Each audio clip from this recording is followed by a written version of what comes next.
before we get into the video, I want to tell you guys to join the crusade today. Get awesome perks and rewards. Get access to discounts on the website. Don't forget to check out our website down below as well. Get access to awesome products and sometimes some members-only products. But if you guys want to support the channel, check out that website. Get some awesome gear, awesome merch. It goes a long way. Huge shout out again, and let's get into the video. What is good, everybody? Charles from Team COG coming at you guys here with my local report. If you guys don't know, I ended up getting 8th place at Core TCG Remote Duel, which is a huge success for me. I've been entering that Remote Duel tourney for quite some time now and not able to get past getting my cheeks clapped. But I finally took this deck to it to kind of see what I could do. I ended up getting 8th, which is, it's a step in the right direction. For those who don't know about Core TCG, I would like to go ahead and tell you guys, it's a Remote Duel Discord. You just join that, you enter in tournaments, you get prizes, you get, just some awesome testing and awesome guys to play with. Some of the most named people play there, like Pac himself plays there. Also, Henko Chow plays at Core TCG, Triff plays at Core TCG. Tons of notable names in the community are playing in the Remote Duel tournaments here, so you get quality testing, and that's just something to emphasize. When you go there, there's very seldom a casual player playing. You're not just going to get a free win unless you get a buy, and I think that during my Remote Duel tournament, I ended up playing Drytron Sky Striker, which is Rogue, but Sky Striker is kind of rough. I'll be showcasing you the Drytron match at the end of the video here. Then I played against Zombie World Eldritch. What else did I play against? Virtual World. I think that was it. Drytron, Sky Striker, Virtual World, Zombie Eldritch. There's a 5th one, but for the life of me, I cannot remember. But so I took Infernobles, the French boys here, to this Remote Duels because this deck is just so crazy, guys, so crazy. But I'm not going to really jump into a profile. I do kind of have it sorted as a profile. Nothing's really changed. I will discuss certain cards and certain interactions that did come up because that's what the local report is about. I will also showcase something I've not done on the channel before, which I'm going to start doing. And that is going to be to showcase you guys, I'm going to showcase you guys my side first, and then I'm going to show you what cards I would side out consistently for this, depending on the matchup and all that stuff. But for the most part, what can I say? A few things got proven right, in my opinion, is I've always been a fan of Triple Gearfried, and Gearfried actually has won me 2 games. I just remembered, guys, that the 5th game, or one of the games was Shadal and Invoke Dogmatica. That ended up being a draw because the man refused to scoop it up, even though Gearfried was not going anywhere. Gearfried held it down there, and we ended up getting a draw in that game. But that's why I don't want to get rid of Gearfried. I think Gearfried at 3 is important, because Gearfried can win games on himself, by himself. That's how strong this card is. It is an Ouch Dragoon, and especially since Subterror just won the Duel Invitational, that means that Subterror is probably going to maybe see a pop in popularity, and let's be real, it's Subterror Dragoon, or Dragoon Subterror, to be honest with you. So Gearfried just outs the Dragoon pretty easy, so we just need to have that. But for the most part, I'll just go ahead and jump into kind of some things I would change, really, and just kind of breeze through the list. And I know I said it wasn't going to be like a profile. I'm just going to breeze through cards, discuss cards, and their importance that came up throughout the tourney, and we'll just do it that way. I won't go really much in depth. This ain't like a deck profile. It's just steaming through the list and then talking about cards and their highlights and stuff like that. But Renaud, not much to be said. This card is phenomenal. Yeah. Oliver. So I actually misused Oliver. I believe this is the first card that we'll highly talk about. I believe I misused this card quite a bit yesterday. Pitching it when I didn't need to, holding it when I didn't need to. This deck has a very high learning cap on it, so you really got to understand the importance of pitching cards or using Oliver at the appropriate time. But this card right here just allows you to play through your Isolde getting hand trapped. When you dump for cost and then they hand trap the Isolde, you just summon Oliver, make Cattle Fibrax, and combo off that way.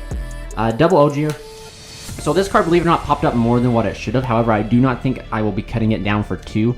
I believe that Ogier is super important in 2 instances. One, it is part of the Gearfried combo where you set up, interrupt your Gearfried on your 4th summon, and then you resolve your Hulk. You can resolve your Hulk, resolve your Isolde successfully without the worries of being rocked. I got rocked twice yesterday. Well, yeah, I got rocked twice yesterday. One time, I saw the rock was coming and I had no way to play around it simply because I misused Oliver. And then the second time that I saw the rock coming, I attempted to make Herald before I went into my 5th summon, but he had Solemn Judgment before that, which ended up costing him the game in the end, because he had paid half his life and he was only able to do 38 damage to me, so I won by 200, but that's what you get for playing Judgment. But anyway, Ogier just allows that ability to have the, just put up Gearfried so that your plays are safe. And that's the only complaint I have, is I saw him maybe once too many, but other than that, I don't think that is rightfully the ability for me to cut him down by any means. I am going to play Astolfo, just simply because I'm a Fate fan, and I believe that it is another warrior extender that the deck desperately could use, in the sense of just being able to kind of pitch or banish a fire warrior, and then you can retrieve it back off of Renaud, which is practically, you know, really good. It's free in that sense. If you open any of these, you can just use Astolfo, banish Ogier, special Astolfo, special Renaud, grab back the Ogier, and you still have your normal summon, which is pretty cool. But most importantly, what this right here kind of allows, if you do play multiple Ogiers, is if you see one, you can equip the other one from your deck with Charles, which is super important as well. It just gives you an additional equip. It's super easy, if you ask me. Super cool to do that, especially when we get the reflectant metal silver armor, you can just like equip Ogier to it, and then they have to target the Charles, which is really cool. And then, like, of course, when we get metal silver armor in the mail, Oliver plus metal silver armor equals your opponent cannot target your entire board, which is kind of a cool little niche lock you can do. That's it for the Infernobles. Like I said, I would probably play one Astolfo and still keep the two Ogier, but personally, if it does come down to that I'm breaking a lot on Ogier, I would probably cut Ogier to 1 and play one more Astolfo. I just don't like playing 7 Infernoble names and this being an Infernoble deck. I preferably like to play 5 normal summons and play at least 9 or 10 Infernobles, or just main deck, you know, what the strategy is supposed to be. But, yeah, not much more can really be said there. Moving on, Red Layer and Fire Flint Lady. The best extenders your deck has, not much more can be said. There was a very cool instance, we'll go ahead and throw out Gimba here. Gimba is your tuner you're summoning off of his old. So something that's very interesting is I've opened Gimba twice, and people are like, if you open Gimba you can't combo. Well, allow me to educate you, my guys. Instead of sending 4 for Oliver, or however you want to do it, you just send 1 for Fire Flint Lady, then use Fire Flint Lady's effect to tribute itself to summon the Gimba from hand, and then you just do the same exact combo you do, and that did come up. I was actually very proud of myself for doing that. But yeah, these 5 are some of the best fire extenders. I like this ratio better because Super Quantal Red Layer just comes down. And under Winda, you do get 1 special summon, and that's where I'll talk about like my equip spell here in a second, that I possibly can put in the side deck. But that's where this comes up very handily, because you can just special summon Red Layer and then go Heritage of the Chalice, grab Gallatin from the deck, equip Gallatin Red Layer, attack over the Winda. There you go. Moving on, triple Gearfried. I mean, I can't speak to, like, people who play this at 1, I think are crazy. It's just utility. That's the best way to put it. It's great going first, great going second. You can pitch it off Oliver. You can dump it. You know, it's just a fire warrior that's expendable if you open multiples. And if you open one of it, you're just going to have the ability to be able to put down Gearfried and apply a lot of pressure that way. Like I said, Gearfried alone was just able to win me so many games. It was actually a game where I ended up just getting hand trapped to death, and I just put out Gearfried and I ended up winning that. It's just, you know, Gearfried just does what it does. And take note that the Infernobles like Ogier and Oliver can equip to him because he's a fire warrior, which means that, or just a warrior in general, which means he gets the protection from not being targeted, not being destroyed. There was actually an instance where I ended up DDRing him back, and then I ended up equipping the Ogier to him, and then of course the Oliver was there as well, and then the opponent Phoenixed the DDR and tried to tell me that Gearfried would go away, but I was like, nope, DDR attempts to destroy Gearfried, but Gearfried cannot be destroyed, thankfully, to Ogier, so he just stayed on the board, which was crazy. Like, this card is phenomenal, guys. I cannot, maybe you can get away with playing 2, but I don't think 1 is correct. And then, like I said, the follow-up this guy gives you by adding him off of, like, Roland at the end phase is just super good. Like, 100% play Gearfried. I can't say anything else about it. And do take note, guys, before I continue on, I did not play VFD. In fact, if you guys check out my X deck here, check it out. I don't play any XYZs. I was not playing VFD. You guys can hound me down below for not playing that, but if I was going to play VFD, I would just play Virtual World. Instead, my goal was to end on Charles, Herald, Savage, Charles, Herald, Gearfried, Charles, Savage, Gearfried, just those 3 interruptions, and Charles kind of like old school Noble Knights, just beef up the king, all rally to the king, and kind of do that sort of thing, and that's legitimately what I did, and it just proved to me that this alone can still win games. You don't need VFD. It's just, you just got to be smart with your negates, and yeah. But anyway, moving on. Neospace Connector, and when Aqua Dolphin, I saw Aqua Dolphin way more than I saw Neospace Connector, and actually I saw these 2 in tangent quite a bit, but this is the best normal summon in the deck, so that's why if you follow Patrick Cobain's strategy in the Road to the King, you'll know that he says that 5 normal summons is the strategy to go with, or is the perfect amount of normal summons, and that's why I play 3 Connector and 2 Ogier, because statistically speaking, in all actuality, we never want to normal summon Dolphin, we want to normal summon Connector, but every now and then you'll open the Dolphin, and that's where like having the superior extenders such as Red Layer and Flint Lady come in handy, because then you can just rip cards from your opponent's hand. I was able to rip, you'll see it in the duel at the end of this video, I was able to successfully rip Ash Blossom, and I was able to rip a Ghost Bell, but sadly I was not able to get rid of the Rock, but that's okay, because since this guy is a level 3, you have the ability, if you have Roland or Renaud in your hand, you can, not Roland, excuse me, Renaud or Olivier, you can just simply make Herald before your 5th summon to completely shut them down, unless they're that good at the game, they open like Judgment or something like that, or Impermanence, you know, if they're that good, but you'll see the Impermanence because, you know, Nectar and Dolphin, but yeah, that's one of the good things about this card, is it level 3, it does allow you to look at the hand, see the Rock, and then if you happen to open, like, you know, any sort of extender or any sort of searchable thing to get to Oliver, you just are able to make Herald before your 5th summon, and then that Rock is just dead in their hand. Moving on to the bricks. 1 Colt Wing, 1 Despot 001. If you guys checked out my test hand video, you are able to combo with Colt Wing. I think I still put up 3 interruptions while opening the Colt Wing, which was really cool. And this card is pretty, you know, Despot just, it's one of the key engine pieces of the deck. Something very interesting, I think I do have it recorded, I might try to upload that later, but there was game 1 against Sky Striker. I ended up playing through 3 hand traps, and I finally ran out of steam and was only able to end on Auroradon, the Power Tool, and a token. But he ended up ashing my Isolde. He ended up Ghost Belling my Despot, and then what's the one card? Skull Meistering it at 2nd time. I was just kind of blown away, but 3 hand traps still didn't stop us. We're still pretty good that way. That's how good this deck is. You know, just crazy. But 3 Heritage Chalice.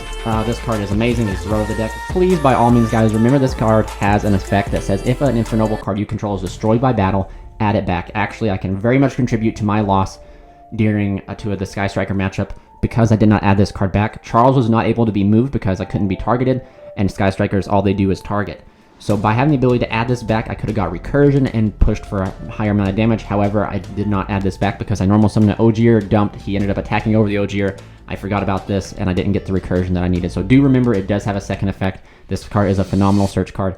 This card right here, just if your opponent opens Winda, that's another reason I'll go ahead and, if your opponent opens Winda, and you have Quantal and Chalice, you just special, Heritage, grab Gallatin, equipped, attack over the Winda.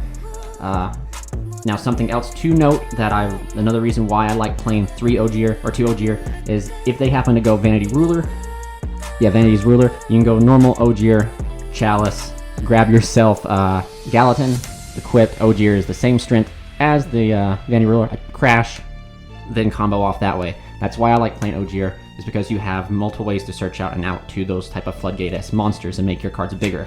But that might change in the future, considering, you know, I'm getting more, you know, everything's are changing. But 3 Chalice, play it, remember the Graveyard effect.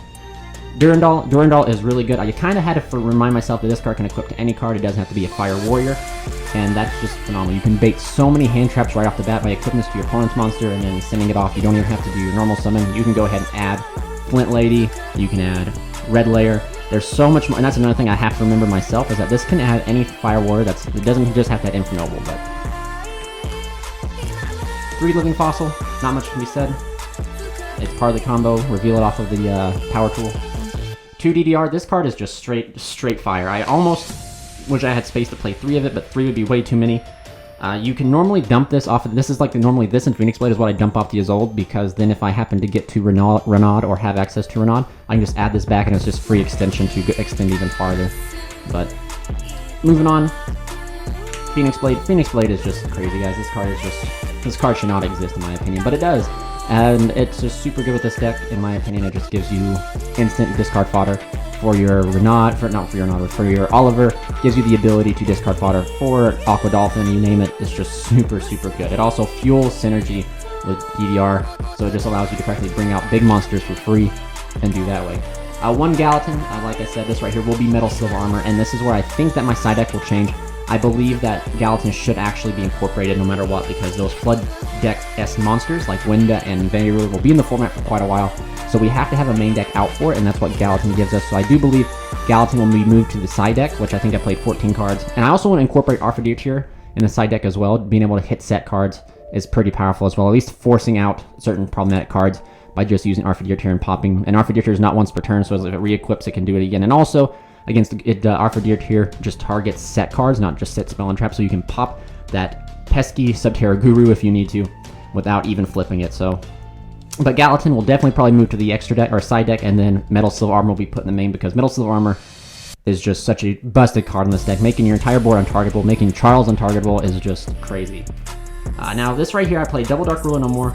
Dark Ruler No More was definitely a good call in my opinion. However, after playing the entire match, I want something more versatile that I can play with, and I think that's going to be Lightning Storms. I think I'm going to finally dish out the dough for Lightning Storms and be able to just play 2 Lightning Storms. And I think that's the best, right? Because that's more versatile compared to Dark Ruler No More. When you play against a deck that goes set 5 paths and you open Dark Ruler doesn't do you anything. Whereas if you open Lightning Storm, you can Lightning Storm all the back row. But then in the same argument, if you happen to go against a deck that has the front rows occupied and you open Dark Ruler No More, you completely shut it out without, them being able to negate it. But you can also Lightning Storm, and if they don't have like any monster that can negate, you can completely wipe their board. And then if they do have a negate and you can play through, maybe you can play through 2 negates but not 3 negates, you just bait a negate with the Lightning Storm and go that way. But yeah, Dark Ruler definitely will probably be moving back to the side, if not completely out of the deck at all, to be honest with you. The final 2 cards, Reborn and Reinforcements. This card right here just adds your entire deck. Reborn is just busted. I can't really say any more about it. But I'm not really going to stream the extra deck because absolutely nothing has changed. I don't plan to change anything in the extra deck, except for, like I said, this will probably become an access code talker. Or maybe that Link 5, I believe, it doesn't matter currently. But we'll just move on to the side deck real fast, and I'll showcase you guys my side deck. So I was rocking 3 Judgments. This right here is for when Game 3 I knew I had to go first. The thought process was, of course, as any combo deck would be, I go first, I see this, I don't lose to Dark Ruler Droplets. That's straight up. That was the thought process with it. And it actually did come up not to just stop Droplets or not to stop Dark Ruler, but to stop normal summons, which just it was just really good. And the grind game, this card was pretty clutch. Triple Droll, you guys will see in the feature match what happened when I opened Droll. And then Triple Chalice, a poor man's Droplets. This card does exactly the same. I actually might think I'll move to XYZ Encore because... Actually, I take that back. That's exactly what I want. I will not change this for XYZ Encore because this card is more versatile. You can stop VFD with Encore, but you can't stop Vanity Rule with Encore, or Window with Encore, but you can with Chalice. That's just something I believe you got to play. And this card just allows you to commit to the board, so then they decide to fire off the VFD, you can then Chalice them because there's no restriction that way.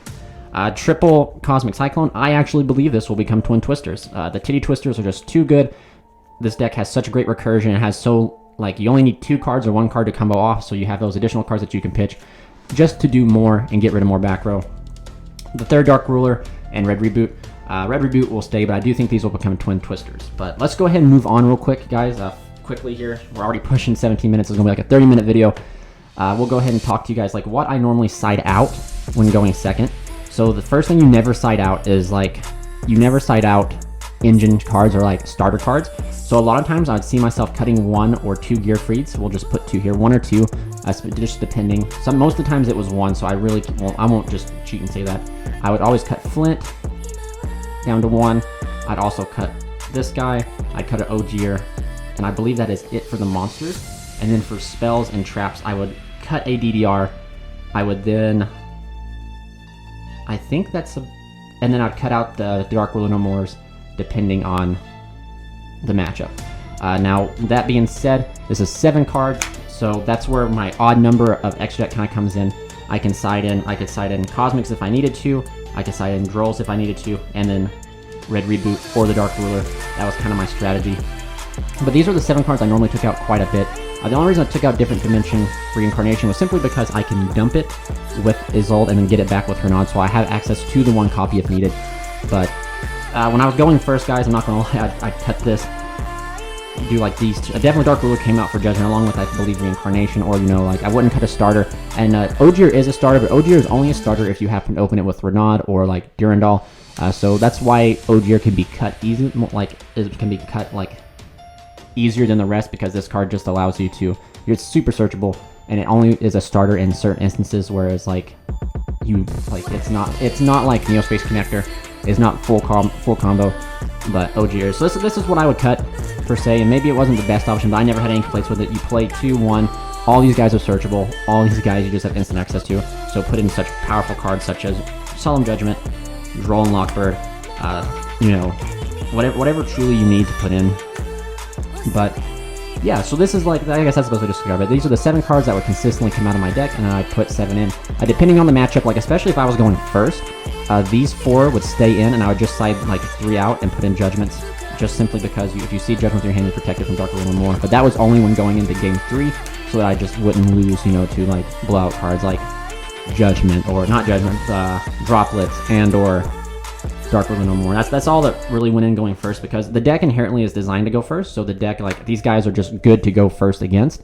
So putting these guys back in and then taking out these guys, which are like mostly for going second, and then this is just an additional like flex spot to put in the Judgments, would really come in handy. But yeah, so that is it, guys. That is for the local report in-depth discussion. I will go ahead and get that video rolling for you guys right about now. All right, guys, here we go. For round 1, Infernoble's versing the Drytron match. God, I couldn't speak there. But we're going to start off with a normal summon of Ogier, dumping the Gear Freed. One of my favorite combos the deck has is this Gear Freed Ogier combo. Activating Durandal equipped into Ogier, sending it to the grave to get myself a Oliver, which means I already have Renaud in hand. So I'm going to reveal the Renaud, special summon it, grab it back, the Gear Freed, linking into Isolde, not using the first effect of Isolde because you don't want to eat a hand trap, but banishing Durandal to summon out Gear Freed, and then using Ogier's effect to equip 2 Gear Freed. Now we are safe from hand traps. This is how good this combo is, and this is why I'm a huge fan of it. But now safely resolving Isolde by sending 2 as cost. Conveniently enough, guys, even if he did try to hand trap being at the Isolde, I would let it go through because I have Oliver in hand. Olivier, I think that's his French name, but I would do that, and then I would just make Halifibrex anyway, and then if he decided to hit me with a hand trap on the Hulk, I would just use Gear Freed there. But Aurora Dawn coming down, summoning 3 tokens, Despot coming back, going to make Power Tool Dragon, Power Tool revealing 3 to my opponent, which is just going to be 3 Living Fossil. Not feeling it to reveal 3 different ones, so reveal the 3 Living Fossil, use the Aurora Dawn to destroy the token and the Power Tool to bream out the Colt Wing. And that's right, I did say bream out because we're beaming and bringing out. Team COG language here. Synchroing for a Herald. We didn't have the space to go into the Balmug combo because just Gear Freed was there. But this is still going to be pretty decent in the sense. Living Fossil bring back Gimba, and the token. Going to make Roland, the Captain Roland, which is going to get a super rare in OTS 15, which I'll be grinding for. There's actually 3 cards in that set I want, which is Hulk, Roland, and Barricade. We're just going to go ahead and synchro for 9 to put myself on the field in enemy form. King Emperor Charles, Infernoble Knight Emperor Charles, which is really good. But at that point, that's all I can really do. I don't see like any sort of play. I was thinking like, what if I could bring back something, because I still have Oliver in hand as an extension, but that's, you know, that's something that's not too bad. So I decide to in-phase Roland. We're going to go ahead and send Gallatin, which should be Metal Silver Armor, which will be Metal Silver Armor hopefully within the next week, to go ahead and add a second Gear Freed for that turn 3 follow-up. In-phase, Charles will equip the Gear Freed, or equip the Gallatin, and then equipped Oliver from the deck. So right here, if that was Metal Silver Armor, there'd be no way he could target anything. So just these 3 interruptions here. I'm hoping this is enough. This should be enough, to be honest with you, just because of how good it is. I'm just explaining to him what they do and what happens and all that type of stuff. And conveniently for me, he's playing Drytron, so Herald actually hurts him a lot. That's why I really like this deck. You know, I'm just telling him Roland is a quick effect to equip so I can pop something. I believe he draws for turn, and it must not be something. I don't know what his hand was, but he just says, let's scoop it up and go into the next game. And yeah, guys, that was a pretty good game 1. Now, see, I don't know if he had any hand traps. Maybe he did, but Gear Freed was preventing him from using them. I do not know. But we go ahead and side deck and go into game 2 here. He is going to go first, which I kind of suspected. He's going to calculate his moves right there, as you see. Drytron Nova, so Drytron was just that Herald was a good call. I did side deck in Droll and Lockbird just out of fear of it being Drytron, just because, you know, I didn't know what he was playing. He was very smart to do that, but he's going to pitch to summon Thuban. Thuban's effect is going to add him the Benton. On Resolution, I'm going to attempt to Droll, but this man is chewing 5 gum and draws the one of Call by the Grave, which gets rid of my Droll, and I'm a sitting duck. My hand is not the best either. My hand is like Gimba plus like 3 equip spells, and I'm sitting here thinking in my head, I was like, man, knowing my luck, if I happen to, I'll probably draw the Gallatin, which is my 1 card out, to the Vanity Ruler. But Gimba's not big enough. I think the only card in the deck that is big enough is Ogier. That's why I said earlier in the local discussion, local report, that I played 2 Ogier in hopes that I can see him in these scenarios. But right now my hand's not looking the best. But I don't remember if I have a Durandal or not. I don't think I have a Durandal because Durandal I could just equip. It might be one of those times where I think that I forget that Durandal can equip to any monster. But if it is that case, I do have Durandal. It's a huge misplay on my part here. I should just give Durandal. If that is the case, Durandal can equip to the Vanity Ruler, getting me Ogier, because you guys are going to see what my top deck is going to be here, and I'm going to go ahead and spoil it. It is going to be Gallatin, which is... It's like, throughout this entire tournament, it's like I almost was there and drawing busted. It's like one card off of my main hand, or I just needed to... That's practically what it was, actually. One card off in my opening hand, because my next card...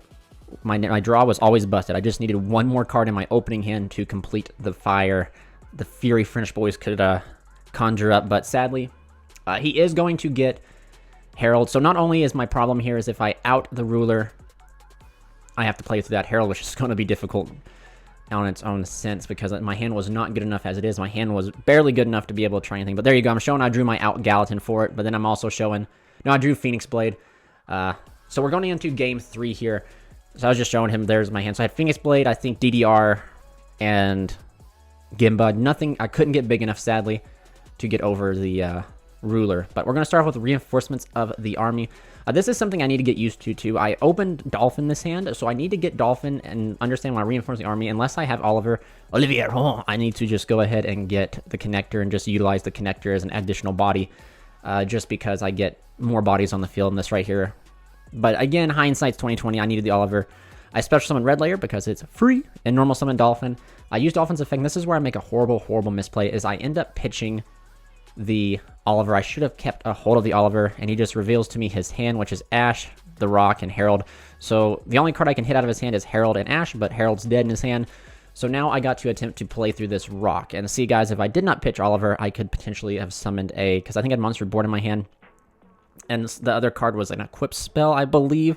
If I would have just discarded the Monster Reborn, no, I don't think that would have worked. I don't think I had the gas, to be honest with you, now that I look at it. But if I'd held the Oliver, I could at least put down... I could have pitched the equip spell summon. No, I'd have been fine. Yeah, that would have been fine at all. No, it wouldn't have. I would have to... I don't think I'd be able to put down... Yeah, that's crazy. I don't think I'd have been able to put down Isola. I think I'd have been able to make a Herald, and that's all I've been able to do. But that's not entirely bad, I guess, in this instance. He did open Fafnir, which for some reason Fafnir grabs any Drytron spell, so he was just going to be able to get the Nova regardless, and the Nova summons an attack or something like that, so he could just attack over the Herald, and I had no way to protect that. But, I mean, that would at least force his battle phase into his way and allow me to try to play next turn, but that means the Rock would be dead in his hand. But currently right now, I am pushing my 5 summons. I think this is summon number 3. I believe that calculating on if I can still put... I think that because of me opening the Dolphin, I was not going to be able to make Herald under 5 summons. Because this is my 3rd summon, I would just have to put out... no matter what, Herald would be the 6th summon, and he would have to rock, practically. But, again... My hand's not too good. I think I have Living Fossil out, to be honest with you. This is where this deep thought kind of causes me to mix up and mess up. But I don't think there is any right play to make here. I believe that I'm just at the whim of this Rock, and I'm just going to have to eat it. So my now thought process is I had Monster Reborn in my hand. I was trying to think, can I force him to rock me before I make Hulk, and then I can just use this Monster Reborn, bring back Oliver. Oliver will then grab me Oliver, and then the token will become Hulk, and I can still combo off. But... he is a good player. He at least knows how Infernobles work, so he knows better than to hit me here. He's going to, because I think this is my 5th summon. He's going to wait for Hulk. Definitely something I should, like hindsight, maybe I should have done is Monster Reborn back and then made Roland to at least get an in-phase search with Roland. But I didn't do that. It's, it is what it is. I make Hulk. Hulk summon from the hand Despot. There we go. That was the other card. Despot was glued to my hand more than Coltwing was, but the Rock is going to touch down. So now my thought process is that, how can I stop him from playing? So the token gives me a huge advantage because I believe it's 2,000. That allows me to rip anything from his hand, including the Zeta. And this is where I kind of think to myself, if I can rip the Zeta from his hand, that means he has to draw into a Drytron or a Ben 10. I know Faf, no matter what, like he's going to go out for Thuban, but Thuban and Zeta can only do so much, So that was my thought process here, is if I can rip the Zeta out of his hand and just hope to the Yugi gods that he does not rip off the top another Drytron name, or even if he does, it's one of the worst ones, like maybe Gamma or something like that, and not a Ben 10, like I will be good, But this, it is what it is, and the sense of everything. Pitching the Phoenix Blade, I'm going to go ahead and rip the Zeta. I don't want to rip that Herald. I mean, it's kind of like, no matter what I do, because the Drytron's activate in hand or grave, I'm forced to, I just want to go ahead and get Zeta out of the hand so that he's forced to hopefully top deck a good card. Because even if he top decks Thuban, Thuban being the best one, he can go Zeta effect, destroy Thuban, summon, get Ritual Spell, then Thuban to destroy Zeta to get a Ritual Monster, but then he doesn't really have much of anything. But again, that Fafnir is going to come into play now that I see it getting Nova. I'm just kind of a sitting duck here. I don't really have anything. If you guys know or saw any way that I could have potentially put up Herald before that 5th summon, please comment down below and let me know, because it's really much, that seemed to be my problem, is I was making a lot of miscalculations in my level management and stuff like that, which of course I'm new to the deck, so I'm still learning and processing and trying to get all the things needed down. But if you guys see a way that I could have done it, let me know in the comment section below. I'm all for positive criticism, so that I can improve with this deck, because I really do like this deck. This deck, when it first was revealed, I wanted to pick it up, but I didn't. Again, guys, I'm not about to spend a lot of money on cardboard. That is unnecessary amount. That's just how I am. I'm just budget. I mean, call me a cheapskate if you will. It has to be something I really, really want, and just at the moment, it wasn't something I really, really wanted about much. But now, after picking up the deck for kind of on the low since the hit to Smoke Grenade, I've really, really enjoyed the deck. Like, it's probably it's probably my second favorite deck currently right now. Of course, Old Faithful being the first. But also, guys, stay tuned. If you guys haven't, never mind, don't stay tuned. But if you guys haven't, go check out my 4-in-1. I entered into another remote duel. The next day, Sunday, my wife and I had our Valentine's Day, and I came up, and my friends were like, hey, we want to rally for a tournament. It's not going to be anything big. This old friend from way down south from my southern days, and he was like, you should play. And I was like, all right, I'll play. I need to test my new Crusadia list. And I ended up going 4-1, winning $25. So, I mean, yeet, you know what I'm saying? Yeet. So if you guys haven't checked that out, go ahead and hop on over and check out the local report from that. But he's just gonna plaster my board. There's no ifs, ands, or buts about it. He's just going to completely demolish it. Natasha's a war crime. The Geneva Convention is being called as we speak, and the banhammer should be coming to this deck soon. But anyway, guys, thank you guys so much for watching.